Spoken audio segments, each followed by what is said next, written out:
नमस्कार, अनंतराव गद्रे साहेब. जळगावहून वशा बोलतोय. ओळखलं का? अरे, वशा वशा म्हणजे वसंता. हो हो, तोच वसंता माने. काय म्हणताय, कसे आहात? मुद्दाम फोन केलाय. मुलाचं लग्न ठरलंय. पुढच्या शनिवारी लग्न आहे, सकाळी आणि संध्याकाळी रिसेप्शन आहे. तर रिसेप्शनला नक्की यायचंय, त्याच्यासाठी फोन केला. राजनकडनं आत्ताच तुमचा फोन केला. तो पण औरंगाबादलाच असतो ना, त्याच्याकडनं घेतलाय नंबर आणि फोन केलाय तुम्हाला. तो राजन पण यायचंय, तुम्ही पण नक्की या. बरं, शनिवार आहे, रिसेप्शनला थांबायचंय, त्यामुळे परत जायची काय गडबड करू नका. कारण सगळी व्यवस्था, सगळी म्हणजे सगळी बरं का, व्यवस्था केलेली आहे आपण. तर या नक्की. हो हो, नक्की येईन.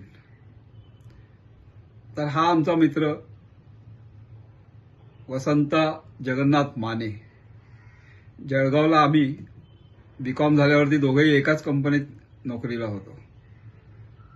काय झालं, 2 वर्षानंतर नोकरी बंद, ती कंपनी बंद पडली. कंपनी बंद पडल्यामुळे दुसरी नोकरी शोधणं भाग होतं. मला मात्र दुसरी नोकरी पटकन मिळाली, औरंगाबादला मिळाली. मी औरंगाबादला येऊन स्थायिक झालो. वशाला मात्र दुसऱ्या नोकरीचे काही केल्या जमले नाही. मग त्याने एक स्टेशनरी सप्लायचा, शाळांना स्टेशनरी पुरवणे, हा एक छोटा व्यवसाय सुरू केला. घरची परिस्थिती ठीकठाक होती. वडील त्याचे रिक्षा चालवायचे. शाळेत मुलांना ने-आण करणं हा त्यांचा व्यवसाय होता. काय झालं, तेच मध्येच एक दिवशी वडिलांचा पाय फ्रॅक्चर झाला. पाय फ्रॅक्चर झाल्यामुळे त्यांना रिक्षा चालवणं शक्य नव्हतं. बरं, शाळांचं त्यांचं जे काम होतं मुलांना सोडण्याचं, तेही असं अर्धवट सोडून दुसरा रिक्षा बघणं काही त्यावेळेला शक्य नव्हतं. म्हणून मग वशाला सांगितलं त्याने की तू रिक्षा चालव थोडे दिवस, माझा पाय बरा होईपर्यंत. वशा म्हणाला ठीक आहे. मग वशाने वडिलांचं काम, बाबांचं काम सुरू केलं आणि मुलांना शाळेत ने-आण करणं तो करू लागला. एकीकडे त्याचा व्यवसाय सुरू होता. नंतर काय झालं, हळूहळू तो त्या मुलांच्याच विश्वामध्ये एवढा रमला आणि त्याला तेच काम जास्ती आवडू लागलं. मग त्याने आपला स्टेशनरीचा व्यवसाय बंद केला आणि आता दिवसभर तो मुलांना ने-आण करायचा. रिक्षामधल्या मुलांसाठी तो वशा काका होता. मस्त ते वर्षाची सुरुवात झाली की तो मुलांना श्रीखंडाची वडी देई. एखादी टर्म संपली, म्हणजे दिवाळीची सुट्टी लागली, मे महिन्याची सुट्टी लागली की त्याच्या आधी त्यांना वडापावची पार्टी वगैरे द्यायचा. एकूण मस्त चाललं होतं. सेवाभावी वृत्ती होती त्याची, त्यामुळे मुलांच्यामध्ये जो तेवढा प्रिय होता तेवढाच त्यांच्या पालकांमध्येही प्रिय होता. लग्नाला आम्ही गेलो, मी आणि राजन दोघेही गेलो होतो. संध्याकाळी लॉनवर पोचलो. वधूवरांना येण्यासाठी थोडा अवकाश होता.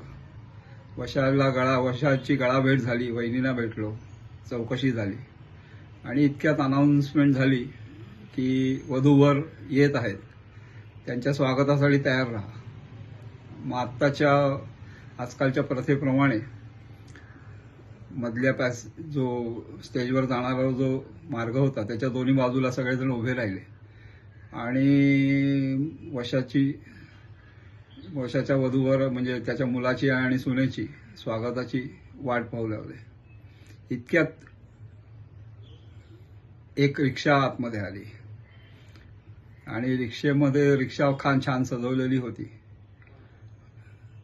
माळा, लाल पिवळ्या गुलाबाच्या माळा लावलेल्या होत्या. मोगऱ्याचे गजरे सोडलेले होते. ह्याच्यावरचा टॉप काढला होता रिक्षावरचा. आतमध्ये वशाचा मुलगा आणि त्याची सुनबाई बसले होते. आणि ड्रायव्हर कोण होता माहितीये का? सुट्टा-बुटातला वशा होता. तेवढ्यापुरता त्यांनी आपल्या अंगावरती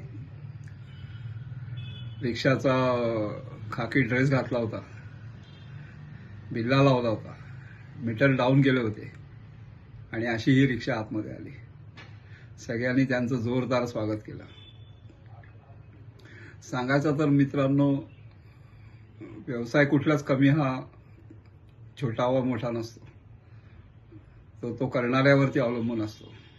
जर व्यावसायिकाचं प्रेम असेल आणि तो उत्तमरित्या व्यवसाय करत असेल तर कुठलाच व्यवसाय हा कमी नसतो.